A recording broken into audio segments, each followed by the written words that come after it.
Teachers पाठशाला में आप सभी का स्वागत है। यूथ कंपटीशन टाइम्स इस मैगजीन का प्रैक्टिस सेट चल रहा है। इसमें कुल 15 प्रैक्टिस सेट है मित्रों, और एक प्रैक्टिस सेट में आपका 100 क्वेश्चन है। आपके प्रश्न पत्र में भी 100 क्वेश्चन होगा, तो कुल 15 प्रैक्टिस सेट है, मतलब कुल 1500 क्वेश्चन की यह पूरी टेस्ट सीरीज है।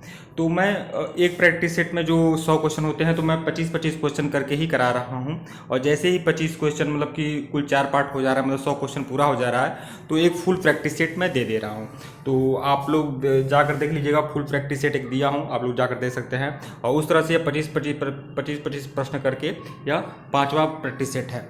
और इसके पहले का वीडियो नहीं देखे हैं तो प्लेलिस्ट में जाइएगा। यूथ कंपटीशन टाइम्स मुख्य सेविका प्रैक्टिस सेट के नाम से प्लेलिस्ट बनी हुई है। आइए शुरुआत करते हैं। और आप लोग व्हाट्सएप, आप लोग फेसबुक ग्रुप को जरूर ज्वाइन कर लीजिएगा। फेसबुक ग्रुप पर बहुत सारा मटेरियल मैं दे रहा हूं और कई सारा मटेरियल दिया हूं, तो फेसबुक ग्रुप आप लोग जरूर ज्वाइन कर लीजिएगा। यूपी मुख्य सेविका का फेसबुक ग्रुप बनाया गया है, उसका लिंक डिस्क्रिप्शन में है, आप लोग उसे जरूर ज्वाइन कर लें। और टेलीग्राम पर MCQ मिलता है तो टेलीग्राम को भी ज्वाइन कर लें। तो 2 चीज़ आप लोग जरूर ज्वाइन करिएगा। आइए शुरुआत करते हैं। मुख्य सेविका प्रैक्टिस सेट 1 तो आपका कंप्लीट हो चुका है। प्रैक्टिस सेट टू देखिएगा। औपचारिक सामाजिक नियंत्रण के साधन हैं कानून, राज्य, कारावास या उपयुक्त सभी। तो औपचारिक सामाजिक नियंत्रण के साधन क्या हैं? तो कानून, राज्य और कारावास जो है उपयुक्त सभी हैं, विकल्प डी। अनौपचारिक सामाजिक नियंत्रण क्या कहलाएगा? अनौपचारिक सामाजिक नियंत्रण मतलब आपका अपना परिवार, समाज, ये सब अनौपचारिक सामाजिक नियंत्रण में आएंगे। इन औपचारिक सामाजिक नियंत्रण मतलब कि एक शुद्ध कानून, मतलब कानून, राज्य, कारावास, ये जो है उपयुक्त सभी। प्रश्न 2 देखिएगा। जो जहाँ लिखित में सामाजिक नियंत्रण लगाया जाए, नियम बनाकर सामाजिक नियंत्रण लगाया जाए। परिवार में तो नियम बनाकर लगाया नहीं जाता है, तो वह अनौपचारिक होगा, लेकिन यह आपका औपचारिक सामाजिक नियंत्रण के साधन कौन होंगे? उपयुक्त सभी, विकल्प डी। प्रश्न 2 देखिएगा। निम्नलिखित में से कौन समाज में परिवर्तन लाने वाले घटकों में शामिल नहीं है? तो देखिए, कौन शामिल नहीं है ये आपको बताना है। तो आपका देखिए, इसमें जैविक घटक भी आएगा, तकनीकी घटक भी आएगा और भौगोलिक घटक भी आएगा, लेकिन ऐतिहासिक घटक आपका नहीं आएगा, तो विकल्प बी। प्रश्न 3 देखिएगा। निम्नलिखित में से कौन एक सामाजिक परिवर्तन के मुख्य स्रोतों में शामिल नहीं है? खोज, आविष्कार, संकुचन और आंतरिक विभेदीकरण। तो कौन शामिल नहीं है ये आपको बताना है। तो ये आपका संकुचन जो है ये आपका शामिल नहीं है, बल्कि खोज, आविष्कार और आंतरिक विभेदीकरण जो है शामिल है। तो कौन शामिल नहीं है? आपका संकुचन जो है आपका सामाजिक परिवर्तन के मुख्य स्रोतों में शामिल नहीं है। प्रश्न 4 देखिएगा। घरेलू हिंसा के संदर्भ में क्या सही है? क्या सही है घरेलू हिंसा के संदर्भ में, ये आपको पूछ रहा है। तो चारों ऑप्शन आप अच्छे से देख लें। तो देखिए, घरेलू हिंसा के संदर्भ में ABC जो है वो गलत है, लेकिन डी जो है सही है। तलाकशुदा महिला का पूर्व पति उसे संयुक्त स्वामित्व वाली संपत्ति से बेदखल करने की कोशिश करता है, तो यह भी घरेलू हिंसा है। मतलब एक ऐसी महिला जिसका तलाक हो चुका है, लेकिन उसका पूर्व पति उसकी संपत्ति से बेदखल करने की कोशिश करता है, तो यह भी एक घरेलू हिंसा है। ऐसा विकल्प डी में है, तो विकल्प डी जो है आपका सही है। बाकी ABC जो है वो सही नहीं है।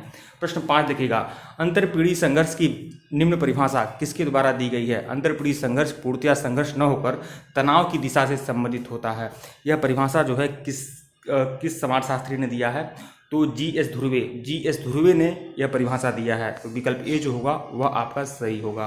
प्रश्न 6 देखिएगा। सापेक्ष गरीबी का मापन किस विधि द्वारा किया जाता है? सापेक्ष गरीबी का जो मापन है वह किस विधि द्वारा किया जाता है? तो लॉरेंज चक्र के द्वारा और गिनी गुणांक द्वारा, तो विकल्प सी जो है वो आपका सही है, लॉरेंज चक्र और गिनी गुणांक। प्रश्न 7 देखिएगा। भारत ने अपनी जनसंख्या स्थिरीकरण का लक्ष्य कब तक घोषित किया है? तो देखिए, पहले भारत ने जनसंख्या स्थिरीकरण का जो लक्ष्य घोषित किया था वह 2045 में घोषित किया था, लेकिन अब इसे बढ़ा दिया गया है, अब 2070 कर दिया गया है। तो भारत ने जनसंख्या स्थिरीकरण का जो लक्ष्य घोषित किया है 2070, विकल्प बी जो है वो आपका सही है। प्रश्न 8 देखिएगा। किस दशक में भारत की जनसंख्या में ऋणात्मक वृद्धि दर देखने को मिला है? किस दशक में भारत की जनसंख्या में ऋणात्मक वृद्धि दर देखने को मिला है? तो ये आपको बताना है। तो देखिए, 1911 से 21 के मध्य भारत में जनसंख्या की जो वृद्धि दर रही है वह ऋणात्मक रही है। 1911 से 21 के मध्य यहाँ जनसंख्या की जो वृद्धि दर थी -0.31%। अब आप सोचिए, जनसंख्या घटी है 1911 से 21 के मध्य और ऋणात्मक वृद्धि दर थी, तो विकल्प बी जो होगा वो आपका सही होगा। प्रश्न 9 देखिएगा। लिंगानुपात विषमता से निर्धारित महिला भूमिका से किसका संबंध नहीं है? तो देखिए, सिलाई बुनाई करना यह लिंगानुपात विषमता का है, विषमता है। खाना पकाना, परोसना, घर की साफ सफाई करना, मतलब यह कार्य क्या महिलाएं ही करेंगी, तो यह लिंगानुपात विषमता है। लेकिन अध्ययन अध्यापन जो है यह लिंगानुपात विषमता में नहीं आता है, तो विकल्प डी जो है वह आपका सही है। प्रश्न 10 देखिएगा। षोडश संस्कार में विवाह किस आधार पर आता है? तो 16 संस्कार जो होते हैं मनुष्य जीवन में, जो गौतम धर्म सूत्र में कहा गया है कि 16 संस्कार मतलब होते हैं हिंदू धर्म में। तो 16 संस्कार जो होते हैं, जैसे शुरुआत कहाँ से होती है? गर्भाधान, पुष्पवंश, सीमांतोन्नयन, जात कर्म, नामकरण, निष्कर्मण, अन्नप्राशन संस्कार, चूड़ा कर्म संस्कार, और फिर आपका वेदारंभ संस्कार, फिर बहुत सारे संस्कार हैं, उपनयन संस्कार, उसके बाद बहुत सारा, मैं उसके बाद का क्रम मुझे याद नहीं है। 16 संस्कारों में विवाह किस स्थान पर आता है? तो 16 संस्कारों में विवाह जो आता है 15वें स्थान पे आता है, विकल्प डी। उपनयन संस्कार किस स्थान पे आता है? 11वें स्थान पे आता है।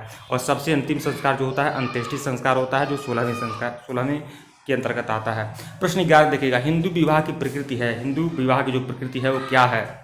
नैतिक, सामाजिक, संविदात्मक और धार्मिक। तो धार्मिक आप लोग जानते हैं, हिंदू विवाह जो है वह एक, क्षमा करिएगा, हिंदू विवाह की जो प्रकृति, हाँ धार्मिक है। विकल्प बी जो है वह पसंदीदा धार्मिक है। प्रश्न 12 देखिएगा, किसने कहा कि विवाह का बुनियादी आधार परिवार है, न कि परिवार का आधार विवाह? मतलब किस समाजशास्त्री ने कहा था कि विवाह का बुनियादी आधार परिवार है, न कि परिवार का आधार विवाह है? तो किस समाजशास्त्री ने यह बातें कही थी?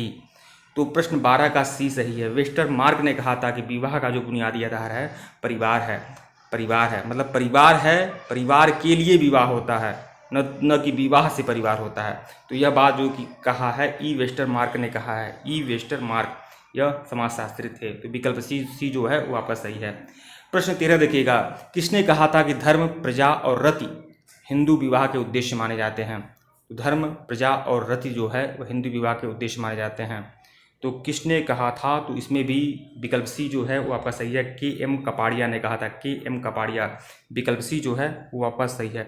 देखिए यह चीज़ें आप समाजशास्त्र से संबंधित बहुत सारे प्रश्न इसमें आने की संभावना है, और आप लोग देख रहे हैं कि 40% कम से कम सिलेबस आपका 35 से 40% आपका सीधे समाजशास्त्र ही है। तो समाजशास्त्र से संबंधित ये जो कथन है, 21 विद्वान ने ऐसा कहा है, यह ध्यान में रखिएगा। प्रश्न 14 देखिएगा, कौन मानता है कि एक विवाह है, रहा है और रहेगा केवल एक सही विवाह का प्रकार? तो किसने कहा है कि एक विवाह मतलब एक विवाह है, रहा है और रहेगा, और बस यही विवाह का सही प्रकार है? तो यह बातें किसने कही है? तो यह बात है विकल्प बी जो है आपका, बी मेलिनोवस्की, इन्होंने यह बातें कही है। एक विवाह के सबसे बड़े समर्थक थे बी मेलिनोवस्की, और इन्होंने यह बातें कही है। प्रश्न 15 देखिएगा, घरेलू हिंसा के वर्णन के संबंध में निम्नलिखित में से कौन सा वक्तव्य सही है? तो 4 वक्तव्य दिए गए हैं, इसमें कौन सा वक्तव्य सही है घरेलू हिंसा के संदर्भ में? तो विकल्प सी जो है आपका सही है। घरेलू हिंसा के अंतर्गत घरेलू परिवेश में किसी व्यक्ति का शारीरिक, लैंगिक, मानसिक और मौखिक दुर्व्यवहार भी शामिल होता है। मतलब घरेलू हिंसा के अंतर्गत यह सब सारी प्रक्रियाएं होती हैं। तो देखिए घरेलू हिंसा अधिनियम जो आया था वह 2005 में आया था, जिसमें घरेलू परिवेश में किसी व्यक्ति का शारीरिक, लैंगिक, मानसिक और मौखिक दुर्व्यवहार होता है। तो यह सभी घरेलू हिंसा के अंतर्गत आते हैं। और घरेलू हिंसा अधिनियम कब आया था? 2005 में आया था। तो यह भी बातें ध्यान में रखिएगा आप लोग। प्रश्न 16 देखिएगा, भारतीय दंड संहिता की किस धारा के अंतर्गत पत्नी पति के दुर्व्यवहार की शिकायत कर सकती है? अगर पति दुर्व्यवहार कर रहा है तो उसे शिकायत पत्नी कर सकती है। किस धारा के अंतर्गत? तो धारा 497 के तहत, धारा 497 के तहत। तो विकल्प बी जो है वो आपका सही है, विकल्प बी। प्रश्न 17 देखिएगा, शिशु मृत्यु से संबंधित निम्नलिखित में से कौन से कारक हैं? तो कौन से कारक जिम्मेदार हैं शिशु मृत्यु से संबंधित? तो यह देखिए डी। तो देखिए इसमें विकल्प डी जो है वो आपका सही है। 1 2 3 मतलब शिशु मृत्यु क्यों होता है? जन्म के समय कम वजन होता है इसलिए होता है, अस्पताल में प्रसव सुविधा का अभाव होता है इसलिए होता है, और गर्भवती माता की पोषण परक स्थिति अगर सही नहीं होती है तो इसलिए भी होता है। तो यह जो तीनों जो है वह शिशु मृत्यु दर के कारण हैं। गर्भ निरोधी उपायों का प्रयोग, तो यह तो आपका कारक होगा नहीं, तो विकल्प डी जो होगा वो आपका सही होगा। प्रश्न 18 देखिएगा, जनसंख्या विस्फोट से तात्पर्य है?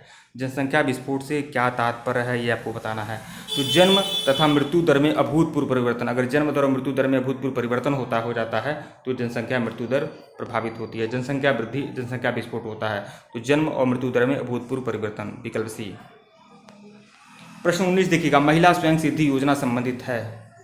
तो महिला स्वयं सिद्धि योजना जो है किससे संबंधित है? तो इसमें विकल्प सी होगा, महिलाओं के सामाजिक आर्थिक सशक्तिकरण के उद्देश्य से, महिलाओं के सामाजिक, आर्थिक और सशक्तिकरण के उद्देश्य से महिला स्वयं सिद्धि योजना संबंधित है।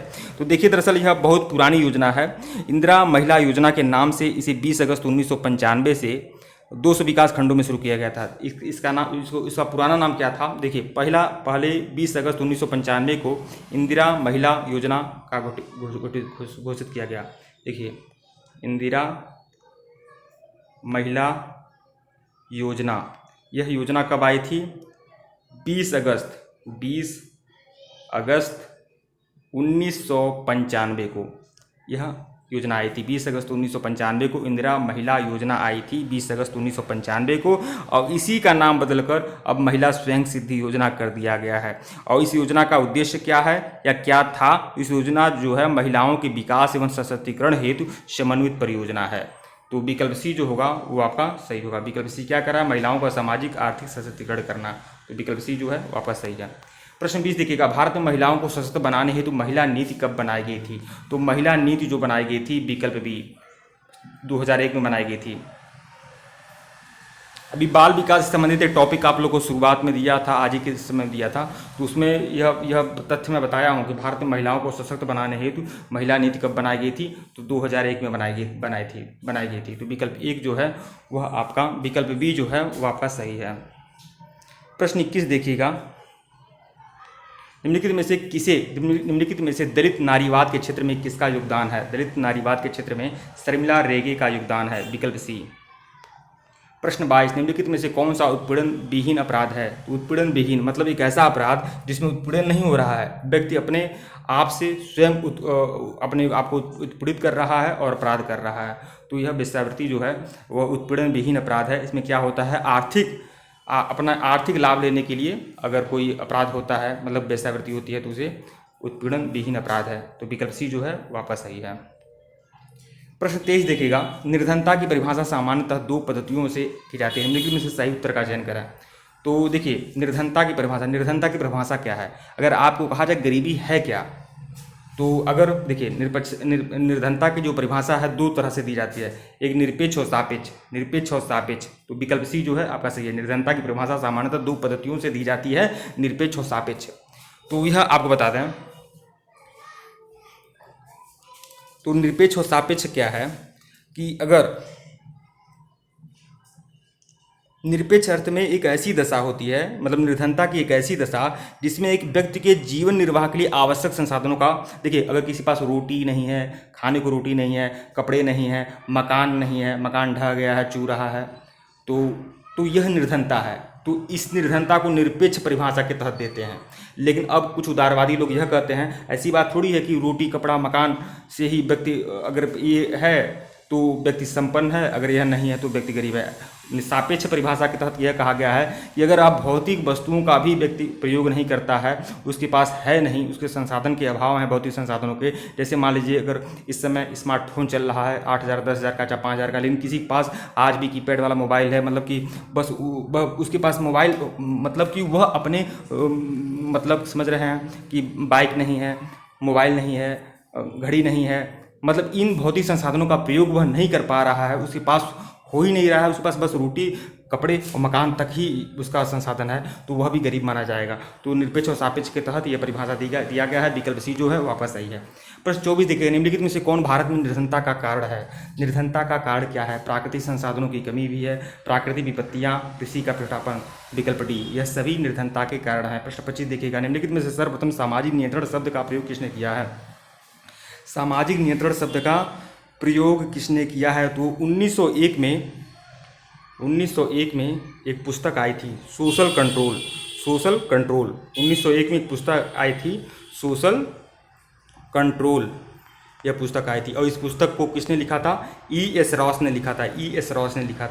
1901 में एक पुस्तक आई थी, सोशल कंट्रोल। इस पुस्तक को E.S. रॉस ने लिखा है और इसी में E.S. रॉस ने सामाजिक नियंत्रण शब्द का प्रयोग किया है। तो विकल्प बी जो होगा वह आपका सही होगा।